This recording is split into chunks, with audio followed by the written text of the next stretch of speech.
0-0, 1 point. I believe we slipped down the table a little bit because somebody else won somewhere.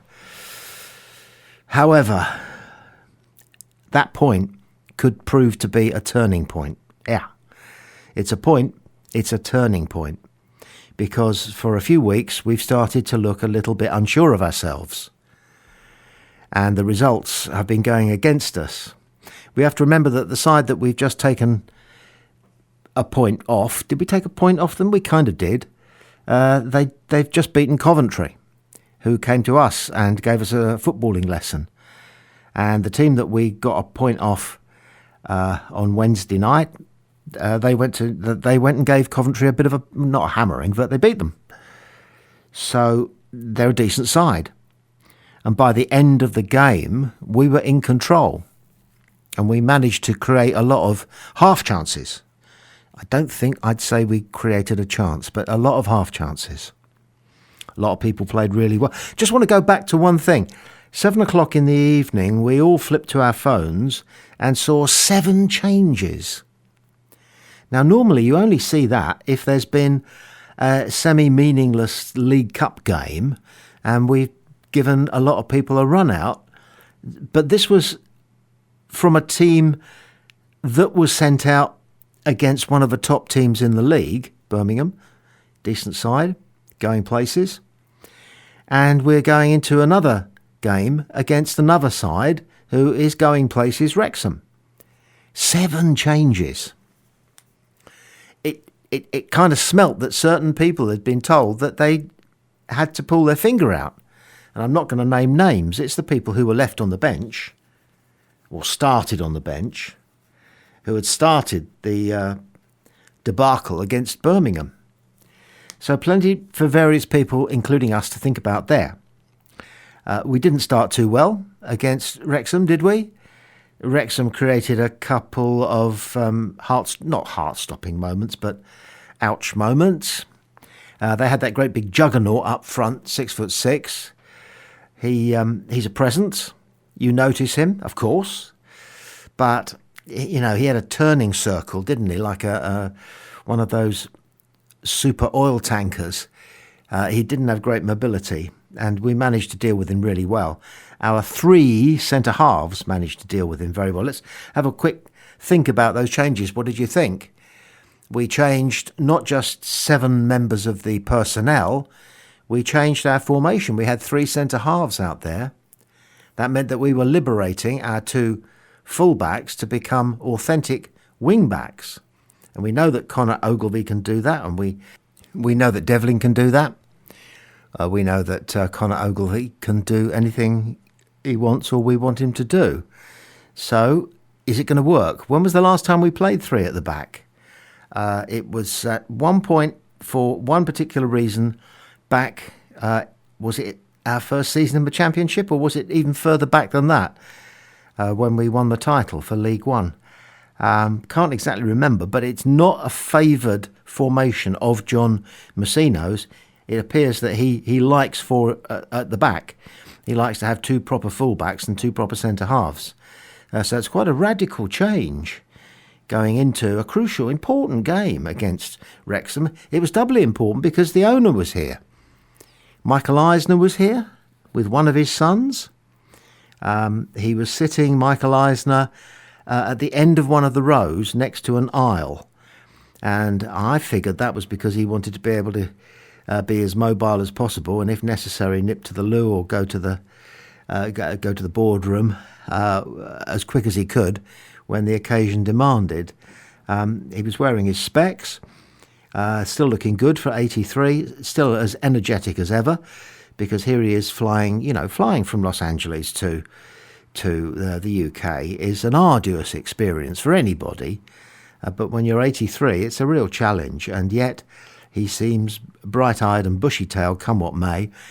And according to one report I heard, he was seen wandering around the outside of the ground before the game, taking everything in, taking all the point of sales, taking in all the configurations of spectators and how they were being attended to and looked after, how their money was being spent, and talking to supporters. talking to anybody who came up to him to say whatever it was they wanted to say.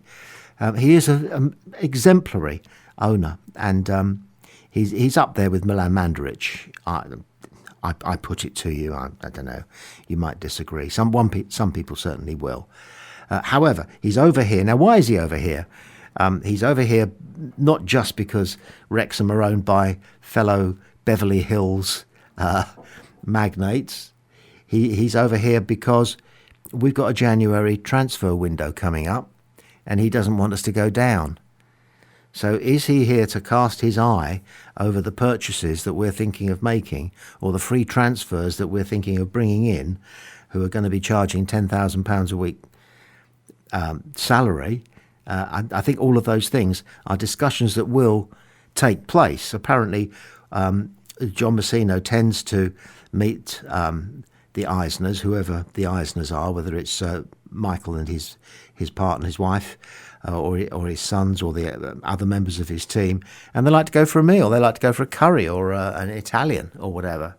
So they keep it friendly. But questions will be asked by the Eisners, of course, because they're business people, and questions will be asked by Pompey, because we remain a budget club, and we don't want that to be the reason why we lose our status as a championship side. So those conversations will be taking place, and that's why this Wrexham game was particularly significant as far as Pompey are concerned. So Michael Eisner will have seen us gain a creditable draw against Wrexham, and he obviously knows enough about life and football to realise that we could have won it, and let's just celebrate that for a moment. The Boat header was our best chance, but it was the best chance at either end. He got a good, clean contact on the ball, and he directed it into the right area. It just was too close to the keeper. The keeper didn't really have to do anything, just stand there, and he kept it out. But that was the best chance, and it was ours. Josh Murphy created and had for himself any number of chances. I mean, he was immaculate. He was brilliant. He was the man of the match by a distance, and we had quite a few contenders for that accolade. We'll come back to Josh Murphy, because I just want to say that it could have been 1-0 to them if it weren't for Bursic. What a save that was when the guy was one-on-one. He did everything exactly right. He stood up, he made himself big. The guy couldn't see quite, he wasn't going to get the ball over him. Sometimes some goalkeepers go down and then you can chip, but he didn't have that option because Bursic was tall and big, and Bursic saved it. So, huge credit to him. But back to Josh Murphy, he created so many chances with that acceleration that he has to put him in a position of being able to get a clean cross in. And that's the job of a wide player. And so few players in this day and age of wing-backs are able to do it. You've got to be a proper winger to be able to do it, to get those crosses in. And he does it against Wrexham. He did it time and time again. He got the cross in. And when he gets the cross in, it only takes him one touch and two strides to tee the ball up into a position where he can get the cross in.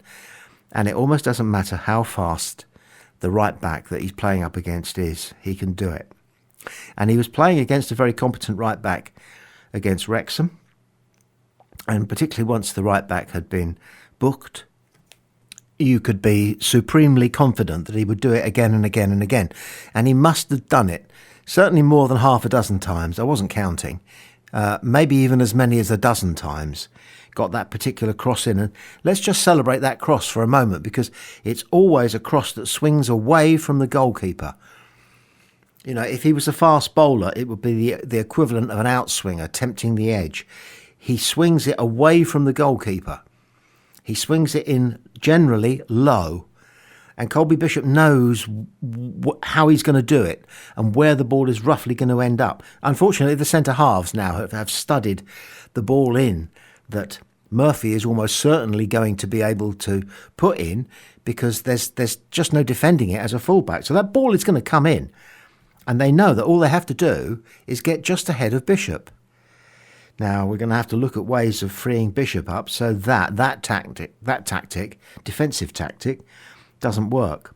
But what we have to put in our back pocket for the rest of the season, and hopefully for the next couple of seasons, is that we have a left winger who can do that at will, and sometimes create scoring opportunities for himself. I thought Murphy also defended well on the odd occasion when that was his responsibility. So it was a 5-star performance from Murphy.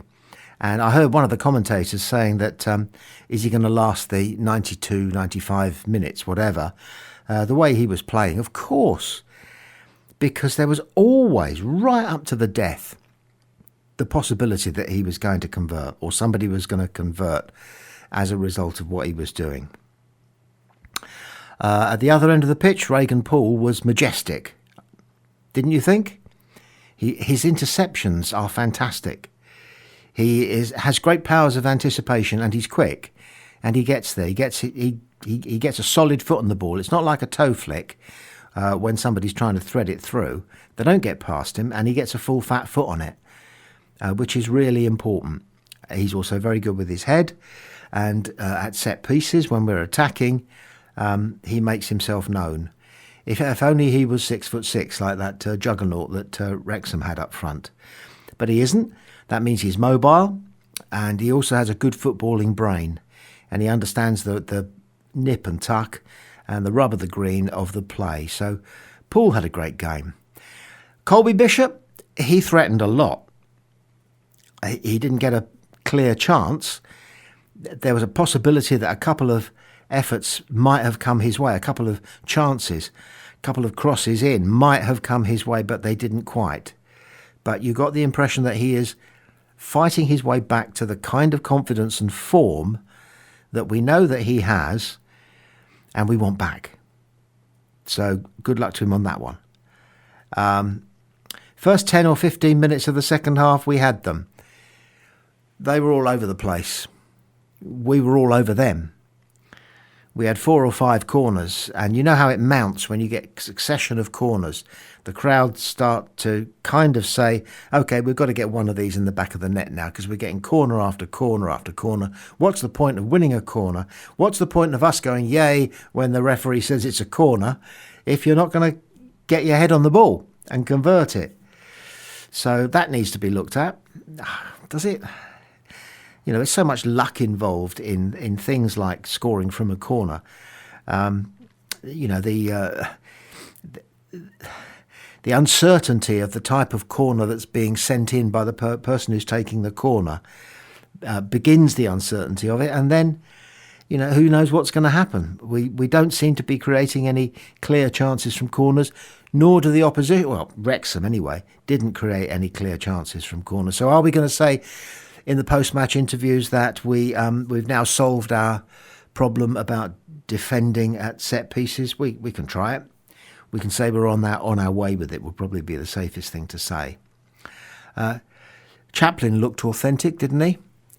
Getting on for the player that was hyped when he was on the train on his way down to us.